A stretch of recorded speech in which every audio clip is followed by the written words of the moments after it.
Bien, bonjour à tous, j'espère que vous allez bien. Je vais mettre le micro, et oui je me suis équipé là, tel un journaliste de France 3, région. Voilà, nous sommes en direct du parc de Paris, c'est dimanche matin, il est 8h30, il fait un peu froid encore. J'avais mis un t-shirt exprès pour faire un peu plus design avec des vinyles, mais je vous avoue que là la température, il fait 10 degrés, mais voilà. Voilà, on se trouve dans ce cadre idyllique de la forêt pour illustrer en fait ma série de mythes que je vous ai proposé depuis plus d'un mois, Rainforest volume 3, que je viens de terminer cette semaine.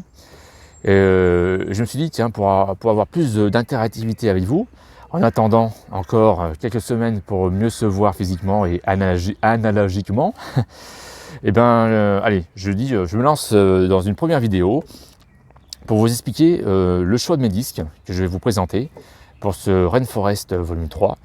Et puis parallèlement à ça, vous donner un peu quelques anecdotes par rapport à certains disques. Parce que ce qui est incroyable avec le disque vinyle, ça vous ramène à un passé incroyable. On se rappelle par exemple où on a acheté ce vinyle, on se rappelle dans l'ambiance du magasin disque où on l'a acheté. On se rappelle aussi de la soirée où on a joué ce disque qu'on a acheté. Même une soirée mauvaise où on a joué ce disque. Ça m'est arrivé, je vous expliquerai dans certaines circonstances où j'étais tellement content d'avoir une soirée dans un beau lieu, je me suis ruiné en disque, parce que je voulais vraiment jouer de la nouveauté.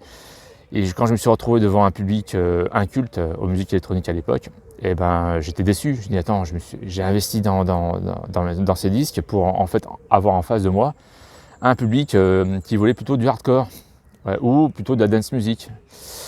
Donc ce décalage, ça fait mal au début, mais heureusement qu'on garde les disques, parce que quelques années plus tard, quand on les ressort, on est très content. C'est le cas un peu d'aujourd'hui. Pour ce Rainforest volume 3, je sais pas, je me suis laissé guider par mes envies de ressortir certains disques. Et bizarrement, le Myths, vous allez voir, il est un peu différent du Rainforest volume 2, parce qu'il va sonner un peu plus acoustique. Voilà. Alors, on va commencer par la sélection. Première sélection de ce Rainforest volume 3. Voilà. Compilation sortie sur Apricot Records en 1997. Voilà, c'est 3 Years of House Exploration sur Apricot Records. Alors, on va resituer un peu ce label vite fait. Apricot Records, c'est un sous-label de Omnisonus, un label créé dans les années 90, je crois en 94, par entre autres Jean-Charles Roussel, dit DJ Sonic. Voilà. Moi j'étais un fou des mix de DJ Sonic sur M40, parce que j'adorais son alliance de mix entre house new-yorkaise, house de Détroit, un peu de dub techno. Et je me rappelle que la première fois avoir entendu le Domina de Maurizio, c'est dans son émission, voilà. Et là, ces compilations, à l'époque, je mixais uniquement le premier vinyle. Je ne me suis jamais intéressé au deuxième vinyle. Comme quoi, on fait des erreurs. L'erreur à ne pas faire, c'est-à-dire que quand vous achetez une compilation, même si vous êtes attiré juste par un morceau, écoutez l'ensemble de la compilation. Parce que là, quand j'avais acheté cette compilation pour le DJ Slave Deep Trouble, et puis aussi pour le projet de DJ Sonic qui s'appelait Aqueduc avec le Sentimental Fiasco. Voilà. Et un jour, je me trompe de vinyle, il y a un peu plus de 10 ans. Je sors le deuxième vinyle et je pose l'aiguille sur le sillon. Et je me dis, mais c'est quoi ce morceau de fou ? Et voilà, j'ai failli louper un morceau de Deep Jazzy House d'une pure merveille, un morceau en plus français, Jeff Charel avec My Main. Incroyable, vous allez voir, pour moi j'aime bien commencer les mix d'abord tout doucement. Je déteste commencer les mix par un pied. Je trouve que c'est vulgaire. J'aime bien d'abord vous mettre dans une ambiance paisible et puis on monte. Et My Man, c'est vraiment le disque parfait pour une ouverture de mix. Vous allez voir, on navigue dans cette deep jazzy house avec un clavier très cosmique qui vous emporte. Et puis un pied qui sonne plus, pas comme un pied de 808 de house music, mais plus un pied acoustique, un pied sec, un peu lourd, mais comme on a vraiment l'impression d'entendre un pied de batterie. Pom, pom, pom, voilà. Et puis il y a un petit sample qui tourne My Man, voilà. Donc Là, franchement, monsieur Jeff Charel, j'ai pas beaucoup de disques de vous, j'en suis désolé, mais là, vous m'avez épaté. J'adore ce morceau, My Man, sorti sur la compilation Apricot Record, ça sorti en 97. Voilà. Ensuite, eh ben, on continue sur des disques un peu plus mystérieux. Voilà, c'est plutôt cette face-là qui va vous intéresser. Le projet de Paul Hunter, Second Crusade. Alors, Second Crusade, il a déjà sorti à l'époque un morceau qui a eu beaucoup de succès, qui a été même en plus réédité sur le label Apricot Record, le label français, qui s'appelle May the Funk Be With You. Et bien là, je mixe la Hunter's Dub de son projet Love and Happiness, sorti sur Freeze Dance, donc un sous-label de Freeze Record, donc le label d'entre autres de Todd Terry.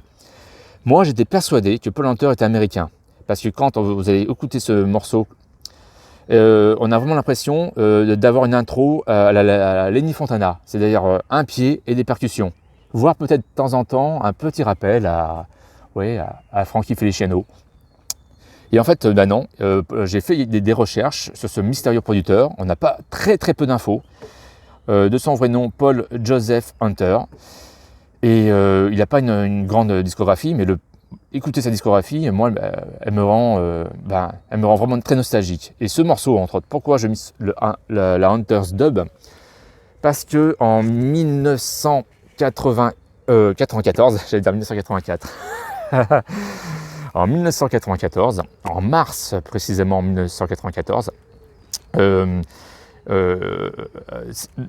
ces années-là, j'écoutais beaucoup de trance et beaucoup d'ambiance. Et surtout, je sortais avec un ami qui habitait en face de chez moi, parce qu'à l'époque, j'habitais encore chez mes parents.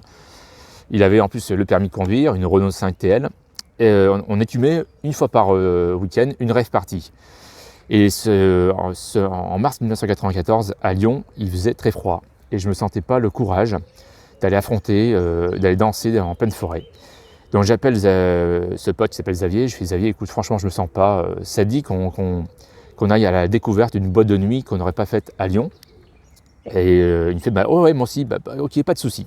Je prends le Petit Paumé. Alors pour les non-lyonnais, le Petit Paumé, c'est un bouquin qui sort tous les années, au mois d'octobre, qui est réalisé par des étudiants, où dans ce bouquin, vous retrouvez un peu, ça va de la boulangerie jusqu'à la discothèque. C'est un annuaire, en fait, avec en plus en même temps des appréciations de ces lieux. Et donc on feuillette comme ça la rubrique boîte de nuit, et je tombe sur une boîte de nuit qui s'appelait l'Opéra Mundi. L'appréciation, en gros, je n'ai pas l'appréciation précise, c'était pour tous les aficionados du bon groove. De l'acid jazz, en passant par la soul, la funk, le disco, la house et la techno, DJ Spider, DJ Love et DJ Pat House sauront vous satisfaire. Moi, je me suis arrêté sur un mot, c'était le mot techno. Je dis à mon pote, écoute, on va rester un peu dans l'ambiance du week-end, allons dans cette boîte parce qu'il y a de la techno. Donc, on se pointe à l'Opéra Mundi, un samedi soir, c'était minuit, il n'y avait personne. On était habillés en tenue de rêveur. Alors pour moi, c'était, pour ceux qui me connaissaient à l'époque, c'était basket verte, jean jaune et un poncho. On tape à la boîte, à la porte de la boîte. Le physio nous ouvre, il nous regarde déjà, en disant mais c'est qui ces gars-là? Et il nous fait entrer, il n'y avait personne. L'ambiance de la boîte, pour vous décrire, c'est qu'on arrive dans un rez-de-chaussée avec 4 spots qui diffusaient une lumière blanche froide. À gauche, vous avez le bar, et en haut de ce bar, il y avait 3 postes de télévision, dont un qui diffusait les images de la porte de la boîte, de l'entrée de la boîte, et les 2 autres diffusaient en fait des films porno. Et j'ai regardé mon pote, j'ai dit écoute, je crois qu'on s'est trompé, on va partir parce que c'est trop bizarre. Et au fond de cette boîte, il y avait un escalier en colimaçon. Et de cet escalier en colimaçon est sorti un son qui est venu frapper mon oreille. C'était le Alabama Blues de Saint-Germain. Et le DJ qui était dans la cave en train de mixer a enchaîné avec celui-là, Love and Happiness, et surtout la version Hunter's Dub. Voilà. Et ça, ce morceau, il m'est resté. Parce que c'est ce soir-là où j'ai découvert la house music la plus underground. Et c'est ce soir-là, je me suis dit, c'est ça que je veux mixer, c'est ça. Donc c'est-à-dire, pour schématiser, je rentre avec des goûts de trance, d'ambiance et de techno, j'en ressors avec en plus une passion pour la house music. Incroyable. Je descends dans cet escalier en colimaçon, et là il y avait DJ Pat House, qui s'appellera plus tard DJ Pat, et qui s'appellera plus tard aussi DJ Sage. Et là je remercie et je salue bien fort Patrick, DJ Sage, parce que c'est lui qui m'a vraiment mis le pied à l'étrier et à me faire écouter la pure house music, qu'elle soit new-yorkaise, de Chicago, de San Francisco, de Détroit. Quand j'étais chez lui, à l'époque, ce qui était intéressant, c'est qu'on pouvait différencier rapidement par le son, d'où la provenance de cette house music. Aujourd'hui, c'est un peu moins le cas parce que tout le monde peut produire de la house music de Détroit, tout le monde peut produire la house music de New York, n'importe où. La house, ce qui est intéressant, ça prouve que la house music s'est démocratisée. Mais à l'époque, on pouvait reconnaître la provenance, c'était pas mal.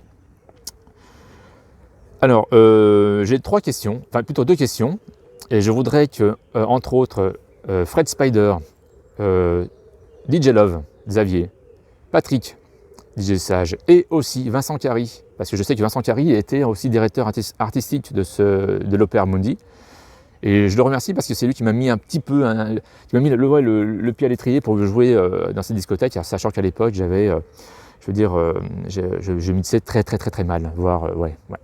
Donc je le remercie quand même. Alors pour ces 4 personnes, et surtout vous aussi, House Music Lover lyonnais, parce que vous avez, je pense, peut-être la réponse à ces questions, donc n'hésitez pas à commenter. Hein. Qui a décoré la cave de l'Opéra Mundi?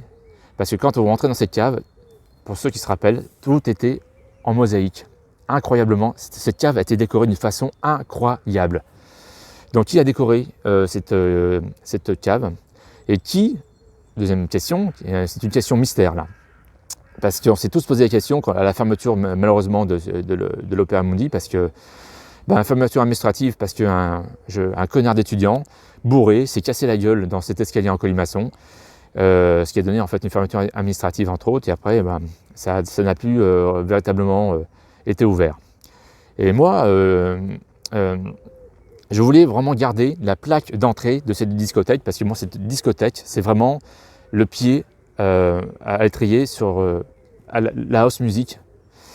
Et je voulais garder cette plaque en souvenir de cette boîte, auquel j'avais aussi mixé avec Patrick et aussi Jean-Jacques. Et c'est même cette boîte qui nous a donné plus tard l'envie de créer le Da House Family Project. Et à la sortie de cette boîte, un jour, on avait mixé dans cette boîte à 6h du matin. On s'est retrouvé chez la Mère Invitée, pour ceux qui connaissent les Lyonnais, à manger un bon steak et à faire un tour de table en disant écoute, ce serait bien qu'on puisse se réunir, 3 DJ, avec en plus on avait chacun un amour pour un style de musique. Voilà. Moi c'était plutôt la Deep House, Patrick c'était plutôt la house de new-yorkaise, avec aussi la house de Chicago surtout. Et Jean-Jacques, c'était vraiment la house de New York, spécialiste dans le master at work, voilà. Donc, je voulais, en fait, pour revenir un peu au sujet initial, vous voyez, on déborde sur plein de souvenirs. C'est ça qui est incroyable dans le vinyle. Hein. Moi, je voulais récupérer la plaque de cette boîte, et la plaque avait disparu. Donc, on s'est posé la question à l'époque, je crois, avec Patrick et puis Xavier DJ Love, qui a récupéré cette plaque? Voilà. Alors, si vous êtes aussi, si vous avez connu ce lieu et que vous avez des renseignements, histoire de savoir qui a emprunté cette plaque, et puis histoire de, si on pouvait voir cette plaque aussi, voilà, histoire de se rappeler de très bons souvenirs de ce beau lieu. Ensuite, j'ai continué dans ce mix avec un label, dès le logo, vous le connaissez tous, hein, c'est le label de Ron Trent, Prescription Records. Alors, un petit message pour Ron Trent. Ron Trent, ouais, tu m'as ruiné. Tu m'as ruiné parce que je suis encore à la recherche de pas mal de prescriptions, de balance surtout, qui sont des labels un peu plus difficiles à trouver, mais aussi chers. Mais voilà, ce vinyle m'a été en plus offert par Fred de Deep Sound, qui deviendra aujourd'hui Fred d'Inordisc. Merci Fred, merci Fredo pour ce cadeau. Voilà, donc c'est le prescription 5021. Ron travaille en collaboration avec un autre producteur incroyable, Anthony Nicholson. Il forme en fait le groupe USG, featuring Sévère, et le morceau s'appelle Have I Lost You. Voilà. Morceau, vous allez voir, de Deep House incroyable, avec le chanteur, un morceau très deepness. On est presque dans la tristesse dans le vocal. Puis derrière, je veux dire, le génie de Anthony Nicholson et Ron Trent, c'est-à-dire en termes de percussion, en termes de drum. L'architecture des drums de Ron Trent me fascine toujours. Il y a un côté très futuriste dans les morceaux de Ron Trent. Et c'est ça que j'apprécie beaucoup. Et là, avec un clavier comme seul le fond, ces deux artistes qui sont Anthony Nicholson et Ron Trent. Voilà. Ensuite, je voulais descendre dans un dub, et j'ai trouvé ce dub réalisé par un producteur que l'on connaît bien dans les années 2000, Tony Rodriguez. Dans les années 2000, il sortait en fait des vinyles, vous savez, des vinyles orange transparent ou jaune. Et là, il sort un vinyle en marbré, vous avez vu, joli marbre, très joli. À l'époque, il avait son concept Brother Vibe. C'était plutôt des maxi tribal en fait, percussifs, des dubs percussifs, avec de temps en temps des petits effets de petits claviers. Et là, il sort un dub, il sort le label Myths Records. C'est sorti il y a 5-6 ans. Et il y a un dub très simple, mais ce dub, je le trouve très smooth, très cool, très voilà. Même si derrière l'ambiance, elle est un peu sombre, mais c'est je trouve un joli dub. Ensuite, bien sûr, le classique Rashid Pride. Moi, je mixe la version Mood to Swing. Mood to Swing, moi j'étais un amoureux dans les années 90 de Mood to Swing et de Chaotic, parce que j'adorais les rythmiques de ces deux groupes. J'ai trouvé, surtout les rythmiques de Mood to Swing, qui sont incroyables. Mood to Swing, je trouve les rythmiques très dynamiques, très claires, ça envoie du lourd, mais ça reste dub. Et là, en fait, c'est le chanteur. Ils reprennent la chanson du chanteur Rashid. Avec bien sûr les rythmiques new-yorkaises à la Mood to Swing, très smooth, très compressé, mais ça donne la pêche, une bonne pêche, tout en restant deep. Ensuite, comme vous avez pu le remarquer, mais j'aime bien dans mes mix monter aux alentours de 30 minutes, monter avec des morceaux un peu plus, comment je pourrais qualifier, un peu plus dur, un peu plus énergique. Et là, pour le volume 2, j'étais monté avec le Radio Slave et puis un morceau acide sorti sur un label marseillais, Got to Go. Et là, en fait, un morceau électro à la Chicago, une rythmique pure Chicago et une bassline qui crève tout. Des subs et une bassline qui crève tout. Un mood, je dirais même, tellement c'est puissant en termes de clavier bien sub. Donc là, le projet, c'est Endman, et c'est remixé par Chicken Lips. Alors un groupe que je découvre grâce à ce maxi, qui est sorti il y a déjà plus de 10 ans, 2003. Et on se passe la version, en fait, j'aime bien la version Chicken Lips Trats Dub. Voilà. Alors excusez-moi, vous voyez un peu à l'envers, parce que j'ai mis la caméra de l'autre côté. Parce que je veux maîtriser un peu mon image, rester dans le cadre, sinon voilà. Ensuite, j'aime bien descendre après. Une fois qu'on arrive à l'apogée du mix, descendre tout doucement. Et là, je descends grâce à KIC. Le morceau s'intitule C'est qui passe. Un morceau afro-cosmique. Voilà. Vraiment ambiance Ron Trentien. Ambiance Ron Trentienne. Et là, c'est KIC qui s'y colle sur le label de Larry Heard, Track Mode. Là, on est vraiment dans des atmosphères cosmiques, afro-cosmiques, afro-électroniques, incroyables. Vous allez vraiment aimer, sur le label de Larry Heard. Ensuite, j'aime bien ce genre de morceau, joyeux et très acoustique. Et là, c'est Nathan Haynes présente Surprising, et c'est produit entre autres par un DJ, grand producteur, Phil Asher, et son Restless Soul Production. À l'époque, quand ce maxi était sorti, Jean-Philippe de l'ambassade avait invité Phil Asher et je voulais faire son interview. J'ai pu l'approcher, j'ai lui posé quelques questions et à l'époque, il était en pleine déprime. Il était même dégoûté du marché de la musique. Il avait sorti un morceau sur un label français dont je tairai le nom et il était vraiment dégoûté qu'on puisse se trouver dans un marché individualiste, voilà, tout simplement. Il n'y avait plus de respect pour les artistes. Et bizarrement, c'était le cas aussi à l'époque de Larry Heard. C'était à cette époque où Larry Heard avait totalement arrêté les productions, avait même revendu son matériel, était même revenu à son métier d'origine, c'est-à-dire travailler à la télévision à Minneapolis. Phil Asher a eu cette déprime et il m'avait dit moi de toute façon j'arrête, voilà, c'est mes dernières soirées, j'arrête et je fais autre chose, je ne peux plus travailler comme ça dans ces conditions-là.